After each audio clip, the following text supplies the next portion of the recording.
Kalau orang berdusta nasab, dosa gede, lam yajid arfal jannati, tidak akan mencium bau surga. Bukan keturunan Nabi, ngaku keturunan Nabi. Wah, ini dosa, pengkhianat ini. Assalamualaikum warahmatullahi wabarakatuh.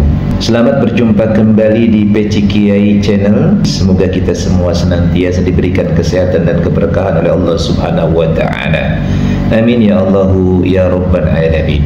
Di video kali ini kita akan membahas satu ceramah dari Buya Yahya, di mana di dalam ceramahnya beliau mengatakan bahwa orang yang mengaku-ngaku nasabnya tersambung kepada baginda Nabi Muhammad SAW, tapi ternyata bukan atau tidak terbukti bahwa dia merupakan dzurriyyah Nabi Muhammad SAW, maka haram mencium bau surga. Jangan ngaku-ngaku punya nasab. Kalau orang berdusta nasab, dosa gede, lam yajid arfal jannati, tidak akan mencium bau surga. Bukan keturunan Nabi, ngaku keturunan Nabi. Wah, ini dosa, pengkhianat ini. Ya, harus hati-hati. Bukan keturunan Nabi, tiba-tiba ngaku keturunan Rasulullah SAW. Wah, ini adalah dusta. Jangankan kok ngaku keturunan Nabi, ngaku kepada orang lain pun nggak boleh, memalsukan nasab tuh nggak boleh, haram. Nggak mencium bau surga, apalagi nasabnya Rasulullah. Inilah pernyataan daripada Buya Yahya di dalam satu ceramahnya, yang dengan tegas kita bisa pahami bahwa siapapun orang yang mengaku bahwa nasabnya tersambung kepada baginda Nabi Muhammad SAW, berarti dia adalah orang yang haram mencium bau surga. Nah, sebagaimana kita ketahui bahwa para habaib ini, habaib Ba'lawi ini, mereka mengaku sebagai dzurriyyah Nabi Muhammad SAW, dan sampai detik ini pun mereka masih mengakui sebagai dzurriyyah Nabi Muhammad SAW.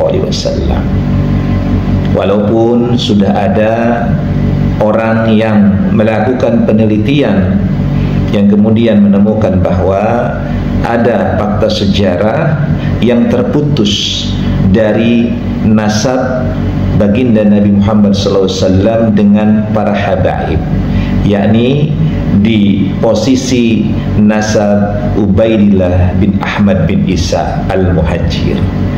Nah, Ubaidillah ini itu tidak ada bukti di dalam fakta sejarah yang menjelaskan bahwa anak Ahmad bin Isa.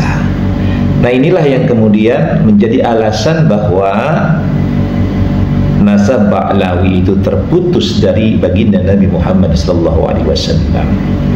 Lalu fakta yang kedua yang masih sekarang juga polemik adalah berkaitan dengan tes DNA. Walaupun ada beberapa Ba'lawi atau habaib yang melakukan tes DNA, tetapi ternyata DNA mereka berbeda dengan DNA Nabi Muhammad SAW. Lalu kemudian dari sisi filologi itu pun sama, tidak ada data fakta skrip-skrip atau manuskrip yang menunjukkan tentang ketersinambungan Ba'lawi ini secara runtun nasabnya kepada baginda Nabi Muhammad SAW. Maka sekarang kita tentu tidak boleh menjustifikasi. Tentunya kita harus menunggu juga bagaimana para habaib Ba'lawi ini bisa menjawab daripada pertanyaan-pertanyaan itu. Artinya sekarang PR bagi para Ba'lawi untuk membuktikan bahwa mereka benar-benar dzurriyyah Nabi Muhammad SAW. Yang pertama adalah lakukanlah tes DNA. Teknologi sudah sangat canggih, ya. Para ahli sudah mengkelompokkan haplogrupnya, mana yang tersambung kepada baginda Nabi Muhammad SAW, mana yang tidak. Maka cukup dengan melakukan tes DNA, apakah dia termasuk daripada haplogrup baginda Nabi atau tidak.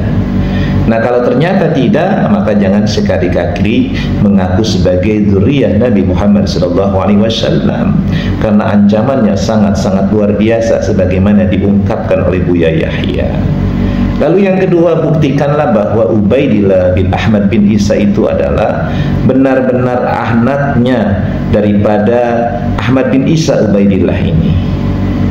hadirkanlah fakta sejarah, manuskrip-manuskrip yang menunjukkan bahwa Ubaidillah bin Ahmad bin Isa benar-benar adalah mereka, satu rangkaian tidak terputus. Ubaidillah benar-benar anak bin Ahmad bin Isa, anak Ahmad bin Isa Al-Muhajir. Karena Ahmad bin Isa Al-Muhajir ini secara runtunan memang sampai kepada baginda Nabi Muhammad SAW, tetapi permasalahannya di Ubaidillah. Ini yang harus dibuktikan oleh Habaib Ba'dawi. Nah, mudah-mudahan kita berdoa kepada Allah Subhanahu wa taala bahwa polemik nasab ini akan segera selesai. Ya, bagi kita sebenarnya mereka bukan dzurriyyah Nabi ataupun mereka dzurriyyah Nabi, maka bagi kita tetap kita akan selalu menghormati dan memuliakan mereka selama mereka adalah orang-orang yang saleh, selama mereka adalah orang-orang yang alim. Para kiai, para ulama yang memiliki ilmu yang alamah dari kalangan mereka, para habaib ini, kita akan tetap muliakan. Tidak ada yang berubah kok. Jadi jangan pernah kemudian takut ditinggalkan karena misalnya nasab mereka tidak tersambung kepada baginda Nabi Muhammad SAW. Percayalah, orang Indonesia, orang Nusantara itu sangat sayang kepada sesama manusia. Dia tidak akan peduli, bahkan mungkin kalau itu turunan Abu Jahal, Abu Lahab pun, kalau ternyata dia adalah kemudian menjadi seorang alim ulama, maka kemudian dia tidak menanggung dosa orang tuanya. Ketika anak-anak para penjahat sekalipun sekarang kemudian jadi ulama, maka tidak kemudian menjadi hina di mata kita. Karena yang dinilai bukan karena nasabnya di hadapan Allah Subhanahu wa taala, tetapi yang dinilai adalah ketakwaannya. Jadi saudara-saudaraku para habaib, jangan pernah kemudian merasa pesimis bahwa kalau seandainya Anda bukan dzurriyyah Nabi Muhammad SAW, kemudian kita akan meninggalkan Anda atau akan menghinakan Anda. Tidak sama sekali. Wallahi, kita akan tetap menghormati dan memuliakan Anda sekalipun misalnya terbukti Anda bukanlah dzurriyyah Nabi Muhammad SAW. Takutlah apa yang diancamkan oleh Allah Subhanahu wa taala, yang diancamkan oleh baginda Nabi Muhammad SAW, apa yang diungkapkan oleh Buya Yahya tadi, orang yang mengaku-ngaku bahwa dia dzurriyyah Nabi Muhammad SAW padahal dia tidak tersambung, maka dia tidak akan mencium bau surga. Mudah-mudahan video ini berikan manfaat untuk kita semua. Allahumma muwaffiq ila aqwamit thoriq. Assalamualaikum warahmatullahi wabarakatuh.